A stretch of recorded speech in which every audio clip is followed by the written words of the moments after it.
Welcome dear rockers, कैसे हैं आप सभी दोस्तों। आज हम देखने वाले हैं ज़ॉम्बी वाली मूवी। एक अलग तरीके की मूवी है जिसका नाम है वी बरी द डेड। तो कहानी की शुरुआत में हमें पास्ट में एवा नाम की एक लड़की के बारे में दिखाया जाता है, जहां हम पास्ट में एवा और उसके होने वाले पति मिच को देखते हैं। दोस्तों, एवा और मिच की शादी होने वाली है, जिस वजह से वो दोनों अंदर से बहुत ज्यादा खुश होते हैं। खुशी के मारे दोनों साथ में डांस भी करने लग जाते हैं। लेकिन तभी एकदम से सीन चेंज होता है और यहाँ कॉल पर हमको एवा की मिच से बात करने की आवाज आती है। कॉल पर बात करते समय एवा अंदर से बड़ी घबराई भी होती है, जैसे कि कुछ बहुत बड़ा हो गया हो। वो मिच से घबराते हुए पूछती, तुम ठीक तो हो ना, और तुम मेरे सवाल का जवाब क्यों नहीं दे रहे। लेकिन एवा के काफी पूछने के बाद भी उसका कोई जवाब नहीं होता। दोस्तों, उसी समय मूवी आती प्रेजेंट में हमें हॉबर्ट नाम के एक आइलैंड के बारे में दिखाया जाता है। हॉबर्ट आइलैंड पर एक ऐसा भयानक धमाका होता है जिसकी वजह से हॉबर्ट आइलैंड पूरी तरह से तहस नहस हो जाता है। यहाँ तक कि उस धमाके में काफी सारे लोगों की मौत भी हो जाती है। और दोस्तों, यहाँ पर हमें पता चलता है कि इस धमाके के पीछे किसी और का नहीं बल्कि अमेरिकन आर्मी का हाथ है। असल में यूएस आर्मी अपने न्यूक्लियर एनर्जी की टेस्टिंग कर रही थी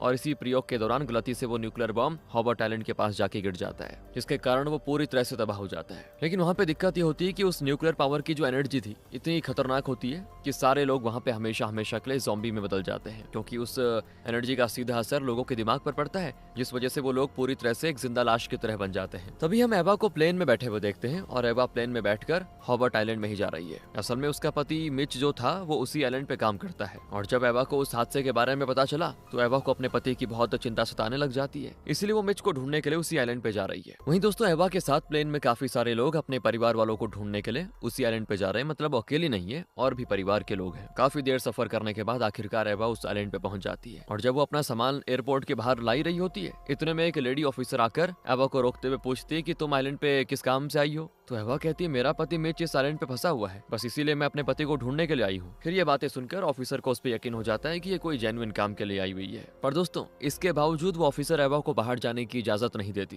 क्योंकि इस समय किसी का भी आइलैंड पे घूमना खतरों से खाली नहीं है। इसीलिए वो ऑफिसर एवा को एयरपोर्ट के बाहर जाने को सख्त मना कर देती है। लेकिन एवा फिर सोच में पड़ जाती है कि आखिर अपने पति मिच को बचाऊं कैसे, कैसे ढूंढूं उसे। उसी समय बातों ही बातों में एवा को उस ऑफिसर के जरिए एक स्पेशल फोर्स टीम के बारे में पता चलता है। असल में पुलिस ऑफिसर्स कुछ पैसेंजर्स के साथ मिलकर एक स्पेशल टीम बना रहे होते हैं, जिनका काम शहर के घरों से लोगों की लाशों को बाहर निकालने का होता है। फिर एवा भी इस काम में पुलिस की मदद करने का फैसला करती है, और इस तरह वो जानबूझ के ये स्पेशल फोर्स टीम को ज्वाइन करती है, क्योंकि एवा किसी भी तरह अपने पति को ढूंढना चाहती है। कुछ देर के बाद क्या होता है, कुछ ऑफिसर्स सभी स्पेशल टीम के मेंबर्स को एक जगह पे बात करने के लिए बुलाते हैं, जहां इन लोगों को ये बताया जाता है कि घर में पड़ी लाशों को ही घर से बाहर निकालना है। अगर कहीं भी ज़ॉम्बी दिखाई दे तो जल्दी से उस ज़ॉम्बी के बारे में यहाँ इन्फॉर्म करना होगा ऑफिस में। इतना कहने के बाद वो पुलिस ऑफिसर्स सभी स्पेशल टीम के मेंबर्स को एक बस में बैठाकर शहर के अंदर लेकर जाते हैं। साथ ही इनमें एवा भी होती है। तभी दोस्तों, हम बस में क्ले नाम के आदमी को देखते हैं, और क्ले भी बाकी लोगों के साथ पुलिस की मदद के लिए जा रहा होता है। इस तरह आखिर में सभी लोग शहर के बीच में पहुंच जाते हैं, जहां पुलिस ऑफिसर्स स्पेशल टीम के सभी मेंबर्स को दो दो लोगों की टीम में बांट देते हैं, और एवा के टीम मेंबर का नाम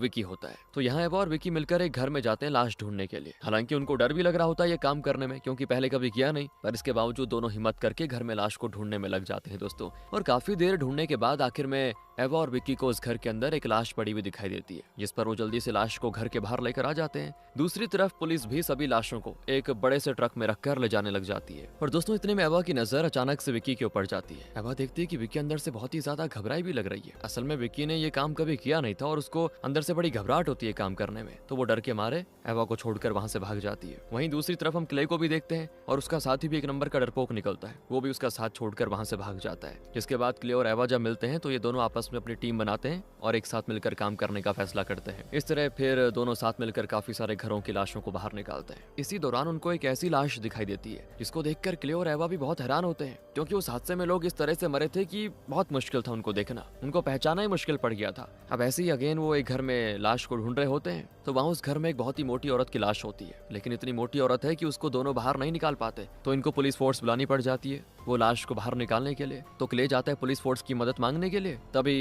एवा घर में बैठकर उसका इंतजार करती है, लेकिन तभी अचानक से उसकी नजर जाती है उस औरत की फैमिली फोटो पर। बेचारी फोटो में अपने परिवार के साथ बहुत ही खुश लग रही है, लेकिन शायद उसने कभी सोचा भी नहीं होगा कि इतना बड़ा धमाका होगा और उनकी जिंदगी तबाह हो जाएगी। उधर उस मोटी औरत की फैमिली फोटो को देखते एवा को मिच की याद आ जाती है कि मैं कब उससे मिलूंगी, क्योंकि मिच ने अपनी पूरी जिंदगी एवा के साथ बिताने का वादा किया था। कुछ देर के बाद क्ले, एवा और कुछ ऑफिसर्स मिलकर उस औरत की लाश को उठाकर घर से बाहर लेकर आ जाते हैं। अब उसी शाम की बात है, एवा, क्ले और स्पेशल टीम के सभी मेंबर्स मिलकर खाना खा रहे होते हैं और तभी एवा खाना खाते समय एक औरत को देखती है। वो औरत भी अपने पति को बड़े याद करके रो रही होती है क्योंकि उस औरत का पति भी हादसे में मर गया था, जिस वजह से अपने पति की लाश को पकड़कर बहुत ज्यादा रो रही होती है। एवा को भी बड़ा दुख होता है कि कहीं मेरे साथ भी ये ना हो जाए। खाना खाने के बाद एवा और क्लेग दुकान में लाश को ढूंढने के लिए जाते हैं। उनका काम ही यही है डेली का। अब जहाँ एवा की नजर उस दुकान में रखी एक बच्चे की पालकी पे जाती है, उसको देखकर उसे अंदर से बड़ा दुख होता है। तभी हमें पास्ट में एवा के उदास होने का कारण दिखाया जाता है दोस्तों। यहाँ पे पता चलता है कि एवा को हमेशा से एक बच्चा चाहिए था, लेकिन काफी कोशिशों के बाद भी उसका बच्चा नहीं हो पाया। तब मिच ने उसको हौसला दिया कि चिंता मत करो,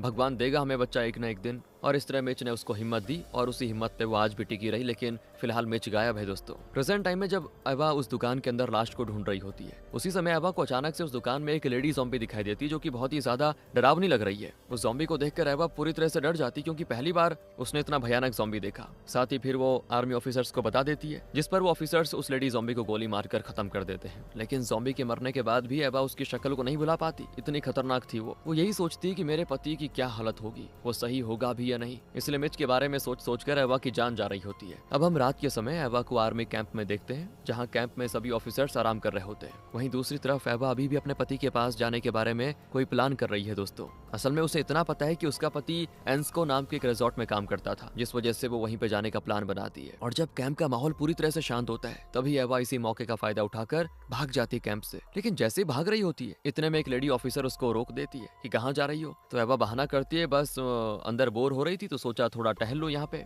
उस ऑफिसर को यकीन तो हो जाता है उसकी बातों पर वो ये भी कहती है, अगर तुम बोर हो रही हो तो चलो मेरे साथ क्लब एंजॉय करते हैं। जिस पर एवा चाहकर भी उसकी बात नहीं टालती, क्योंकि अगर वो मना करेगी तो ऑफिसर को शक हो जाएगा। जहाँ उस क्लब में सभी ऑफिसर्स मिलकर बहुत ज्यादा एंजॉय कर रहे होते हैं और उसी समय क्लब के अंदर दोस्तों उसकी नजर क्ले के ऊपर जाती है, जो कि क्लब में बैठकर ड्रिंक कर रहा होता है। फिर वो थोड़ी देर के बाद उसके पास जाकर बैठ जाती है, बताती है उसको कि आज मैंने एक ऐसी ज़ॉम्बी देखी जो दिखने में पूरी तरह एक इंसान जैसी लग रही थी। पता है, पर उसने मुझे काटा नहीं, कुछ नहीं किया उसने। दोस्तों एवा उसी लेडी ज़ॉम्बी की बात कर रही है जिसे एवा ने दुकान के अंदर देखा था। लेकिन उसकी बातें सुनकर क्ले बड़ा शॉक हो जाता है कि आखिर कोई ज़ॉम्बी इंसान जैसा बर्ताव कैसे कर सकता है। कुछ देर बात करने के बाद ये दोनों अपने अपने कमरे में सोने के लिए चले जाते हैं। अगले दिन दोनों मिलकर फिर अगेन लाश को ढूंढ रहे होते हैं। तभी अचानक से एक ज़ॉम्बी भागते भागते एवा के पास आ जाता है। वो तो उसको मारने वाला होता है, लेकिन तभी अच्छा हुआ उसकी नींद खुल जाती है, क्योंकि दोस्तों वो सपना देख रही थी। यहाँ तक कि आज से पहले उसने इतना भयानक सपना कभी देखा नहीं था, जिस वजह से वो थोड़ा घबरा भी जाती है। थोड़े टाइम के बाद हम इन दोनों को एक गराज में देखते हैं, जहाँ वो दोनों एक साथ मिलकर गराज में लाशों को ढूंढ रहे होते हैं। इतने में इन दोनों को उस गराज के अंदर एक बाइक दिखती है। उसको देखकर दोनों बड़े खुश होते हैं कि चलो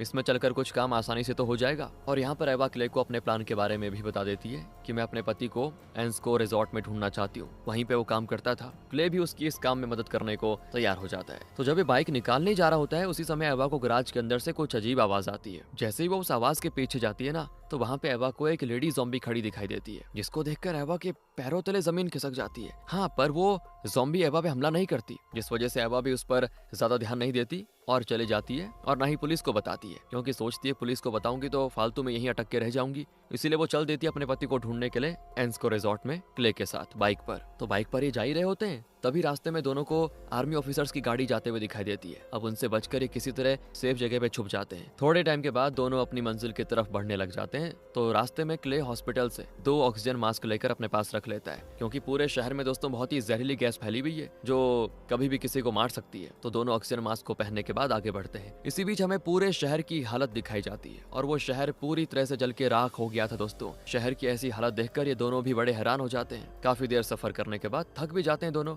और आखिर में वो दोनों थक हार कर एक होटल में आराम करने के लिए रुक जाते हैं। वहीं पे पूरी रात गुजारते हैं। अगले दिन जब एवा और क्ले कमरे में बैठकर अपने आगे का प्लान के बारे में डिस्कस कर रहे होते हैं, उसी समय एक बहुत बड़ा ज़ॉम्बी उस कमरे में आ जाता है और वहाँ वो ज़ॉम्बी एवा और क्ले को जान से मारने वाला होता है। वो तो अच्छा हुआ एक रिले नाम का ऑफिसर सही टाइम पर आकर दोनों को बचा लेता है ज़ॉम्बी को मारकर। अब रिले एवा और क्ले से पूछता है कि तुम दोनों यहाँ पे क्या कर रहे थे? तो दोनों झूठ कहते हैं कि हम तो बस उस ज़ॉम्बी से बचने के लिए यहाँ पे छुपे हुए थे। लेकिन रिले को उन दोनों की बातों पर यकीन नहीं होता और साथ ही रिले को उन दोनों पे शक भी होता है कि कुछ गड़बड़ है दोनों में, जिस वजह से वो दोनों से पूछताछ करने के लिए उनको अलग अलग कमरे में बंद कर देता है। लेकिन इसके बावजूद क्ले किसी भी तरह रिले के हाथों से बचकर भाग जाता है दोस्तों, मगर एवा बेचारी वहीं पे फंस के रह जाती है। एवा को अपनी किस्मत पे बड़ा रोना आता है, क्योंकि जब भी वो अपने पति मिच को ढूंढने की कोशिश करती है, हर बार कुछ न कुछ अड़चने आई जाती है। इसीलिए वो अपने कमरे में बैठकर रो रही होती है। आंखें बंद करती है तो मिच की शक्ल उसके दिमाग में आती है, उसी की याद आती है। तभी रिले एवा के पास आकर उसे सारी सच्चाई बताने के लिए कहता है। तो फिर एवा भी उसको बता देती है कि मैं अपने पति को ढूंढने के लिए जा रही थी। रिले को उसकी बातों पर यकीन हो जाता है और वो कर देता है उसको आजाद। लेकिन दोस्तों रात बहुत ज्यादा हो गई थी तो वो कहता है कि अभी कहाँ जाओगी, एक काम करो मेरे घर पे चलो, रात वहीं पे गुजारना, सुबह चले जाना। तो फिर रात में दोनों साथ में बैठकर खा रहे होते हैं और इसी बीच एवा रिले से उसकी पत्नी के बारे में पूछती है जिसका नाम है कैटी। वो कहता है कि मैं अपनी पत्नी से बहुत प्यार करता था और वो मेरे बच्चे की माँ भी बनने वाली थी, लेकिन उससे पहले उसकी हादसे में मौत हो गई। ये बातें बताते बताते उसकी आंखों में आंसू आ जाते हैं। लगता है सच्चा प्यार करता था दोस्तों अपनी पत्नी से। और एवा भी कैटी के बारे में सुनकर थोड़ा दुखी हो जाती है। वहीं बातों ही बातों में रिले एवा को अपनी आखिरी ख्वाहिश के बारे में बताता है कि तुम्हें पता है मेरी आखिरी ख्वाहिश अपनी पत्नी के साथ डांस करने की थी, लेकिन वो ख्वाहिश पूरी नहीं हो पाई। तो वो एवा से रिक्वेस्ट करता है कि क्या तुम कैटी की जगह मेरे साथ डांस करोगी। अब ऐसी बातें सुनकर एवा थोड़ा शॉक हो जाती है। उसको रिले के इरादे कुछ ठीक नहीं लगते। हालांकि इसके बावजूद वो डांस करने के लिए तैयार हो जाती है, लेकिन रिले कहता है कि तुम्हें एक काम करना पड़ेगा, मेरी बीवी की अंगूठी पहननी पड़ेगी, उसकी ड्रेस पहनकर ही मेरे सामने आना होगा। जिस पर एवा भी उसकी बात मानने को तैयार हो जाती है। मगर एवा अपनी उंगलियों में कैटी की अंगूठी नहीं पहनती। वो नहीं चाहती कि किसी दूसरी की अंगूठी में पहनूं। साथ ही अपनी सेफ्टी के लिए वो अपने पास चाकू रख लेती है कि न जाने इसके इरादे क्या हैं। थोड़े टाइम के बाद दोनों साथ में मिलकर डांस करने लग जाते हैं। लेकिन जब रिले देखता है कि उसकी उंगलियों में उसकी पत्नी की अंगूठी नहीं है तो उसे बड़ा गुस्सा आता है और गुस्से में वो जान से मारने वाला होता है एवा को। लेकिन तभी एवा उससे बचने के लिए कमरे में जाकर छुप जाती है। इतने में उस कमरे के अंदर एवा की नजर जाती है कैटी पर दोस्तों, जो कि रस्सियों से बंधी पड़ी है। उसको ऐसी हालत में देखकर वो हो जाती है शॉक। असल में ये रिले है ना, इसने एवा से सब कुछ झूठ कहा। उस हादसे में कैटी की मौत नहीं हुई थी, बल्कि कैटी उस हादसे के कारण एक ज़ॉम्बी बन गई थी और यहाँ रिले ने उसको जबरदस्ती रस्सियों से बांध के रखा हुआ है। तब रिले एवा के कमरे के बाहर में आकर जोरों से कमरे को खटखटाने लग जाता है। एवा डर जाती कि क्या करूं, तो वो अपनी जान बचाने के लिए किसी भी तरह उसके गैराज में जाकर छुप जाती है। लेकिन तभी गैराज में एवा को कुछ ऐसा दिखाई देता है ना, उसे अपनी आंखों पर यकीन नहीं होता। असल में रिले ने अपने गैराज के अंदर काफी सारे ज़ॉम्बीज को बांध के रखा हुआ है। इतने सारे ज़ॉम्बीज बंधे हुए देखकर एवा समझ जाती है कि जरूर ये रिले इनको पकड़कर कुछ गलत कर रहा है। असल में दोस्तों वो सभी ज़ॉम्बीज को पकड़कर उन पर रिसर्च कर रहा है ताकि कुछ ऐसा निकले जिससे वो अपनी पत्नी को बचा पाए रिसर्च में। और जब एवा गैराज में छुपी होती है तभी रिले उस गैराज के पास आ जाता है। वो देख लेता है कि एवा छुपी हुई है। फिर एवा रिले से बचने के लिए उसके सामने नाटक करते हुए कहती कि ठीक है, मैं तुम्हारी सारी बातें मानने के लिए तैयार हूँ और मैं उसकी रिंग भी पहन लूंगी। और ये सब कुछ वो रिले को अपने जाल में फंसाने के लिए कह रही थी, जिस पर रिले भी उसकी चाल को समझ नहीं पाता और वहीं पे मौका मिलते ही एवा रिले के ऊपर चाकू से हमला कर देती है, जिस वजह से उसकी तड़प तड़प कर हो जाती मौत। फिर वो रिले की कार को लेकर वहां से बच निकलने वाली होती है, पर उसी समय उसको अपने सामने खड़ी दिखती कैटी। यहाँ पर पता चलता है कि कैटी अभी भी प्रेग्नेंट है दोस्तों, और अपने बच्चे को कैसे भी करके जन्म देना चाहती है वो। इसका मतलब यह है कि कैटी अभी पूरी तरीके से ज़ॉम्बी नहीं बनी, बल्कि आधी ज़ॉम्बी है आधी इंसान। मतलब वो इंसान की तरह सोच सकती है। लेकिन यहाँ पे एवा अभी उस पर ध्यान नहीं देती। उसके दिमाग में सिर्फ एक ही चीज है, अपने पति को ढूंढना। इसलिए वो रिले की कार को लेकर वहां से चल देती है। जिसके बाद हमें पास्ट में एवा और मिच के बारे में दिखाया जाता है। ये दोनों आपस में कई बार लड़ाई भी होती थी दोस्तों इनकी, जिस कारण मिच अपनी छुट्टी बीच में छोड़कर अपने काम पर वापस चला गया था। लेकिन जाने से पहले मिच ने एवा से कहा था, वादा किया था कि जल्दी वापस लौट कर आऊंगा। लेकिन एवा ये बात नहीं जानती थी कि वो मिच के साथ उसकी आखिरी मुलाकात होगी। और अब प्रेजेंट में हम देखते हैं एवा को, उसकी कार रास्ते में खराब हो जाती है। इसलिए उस कार को वहीं पे छोड़कर वो रास्ते पर पैदल ही आगे बढ़ती है। साथ ही ज़ॉम्बीज से बचने के लिए हथियार भी रख लेती है। वो जा ही रही होती दोस्तों कि तभी एक ज़ॉम्बी एवा के ऊपर हमला कर देता है। हालांकि वो कैसे भी करके उस ज़ॉम्बी को मार डालती है। फिर वो आगे बढ़ रही होती है, तभी वो सोचती है कोई गाड़ी ढूंढ लूं बढ़िया सी, ताकि उसमें बैठकर आगे का सफर शुरू करूं। काफी ढूंढने के बाद उसको ठीक ठाक गाड़ी मिल जाती है, लेकिन देखती है कि उस गाड़ी के अंदर एक परिवार है और सबकी लाशें पड़ी हुई है उसमें। तो वो जल्दी से सबकी लाशों को बाहर निकाल देती है। और अब रात का समय था, एवा उस गाड़ी के अंदर आराम से सो रही होती है। उसी समय एवा को अचानक से गाड़ी के बाहर किसी आदमी की आवाज आती है, और जैसे ही वो बाहर देखती है तो उसे बाहर एक ज़ॉम्बी गड्ढा खोदते हुए दिखता है। असल में वो ज़ॉम्बी उस गाड़ी के बाहर पड़ी लाशों को जमीन में गाड़ने के लिए गड्ढा खोद रहा था। तो एवा भी उसकी मदद करती है। वो ज़ॉम्बी एवा को नहीं मारता दोस्तों, और जब सारी लाशें दफना दी जाती है तो आखिर में एवा उसको भी मारकर वहीं दफन कर देती है। पता नहीं कैसा पागल ज़ॉम्बी था। लेकिन तभी वो उस ज़ॉम्बी का आईडी कार्ड देखती है तो समझ जाती है कि वो भी उसी परिवार में से कोई था। अब आगे अगले दिन एवा काफी सफर करने के बाद एंस्को रिजॉर्ट पहुंच जाती है, जहाँ रिजॉर्ट में काफी ढूंढने के बाद आखिरकार एवा को एक कमरे में मिच की लाश पड़ी हुई दिखती है। और मिच को मरा हुआ देखकर ना उसको सदमा लग जाता है। बहुत ज्यादा रोती है वो। उसने कभी सोचा नहीं था कि मिच को वो इस कंडीशन में पाएगी। और जब वो उसकी याद में रो रही होती है तभी एवा को उस कमरे के बाथरूम में एक लड़की की लाश पड़ी हुई दिखाई देती है, और उस लड़की के शरीर पर एक भी कपड़ा नहीं होता। ये देखकर एवा समझ जाती है कि जरूर मिच का इस लड़की के साथ कुछ चक्कर चल रहा था, वो मुझे धोखा दे रहा था। और काम तो सिर्फ एक बहाना था शायद। यहाँ इसको रिजॉर्ट में पता नहीं किन किन लड़कियों के साथ ये क्या करता था। ये सारी बातें जानने के बाद उसे उस पे बड़ा गुस्सा आता है मिच पर। उसे विश्वास नहीं होता कि मैं इस आदमी के लिए इतनी मुसीबत झेल कर यहाँ पर आई। बहुत निराश होती है खुद से, वो बहुत ज्यादा रोती भी है। तभी दोस्तों एकदम से वहाँ पे कमरे में क्ले आ जाता है और क्ले उसको उदास देखकर दिलासा देता है कि सब ठीक हो जाएगा। वो क्ले को बताती है कि हम दोनों के बीच में बच्चे को लेकर बहुत झगड़ा होता था। मैं तो IVF ट्रीटमेंट के लिए तैयार हो गई थी, लेकिन ये मिच हमेशा मना करता था कि नहीं चाहिए बच्चा। और अब समझ में आ रहा है कि क्यों, क्योंकि ये इस तरह यहाँ पे लड़कियों के साथ पता नहीं क्या क्या करता था। ये बातें बताते बताते उसे बड़ा रोना आता है दोस्तों कि मैं इस आदमी के लिए आई, बताओ इतनी मुसीबत झेल कर। तो तभी क्ले भी कहता है एवा से कि मेरी पत्नी का भी यही हाल था, वो भी मुझे पसंद नहीं करती थी, मुझे छोड़कर चली गई,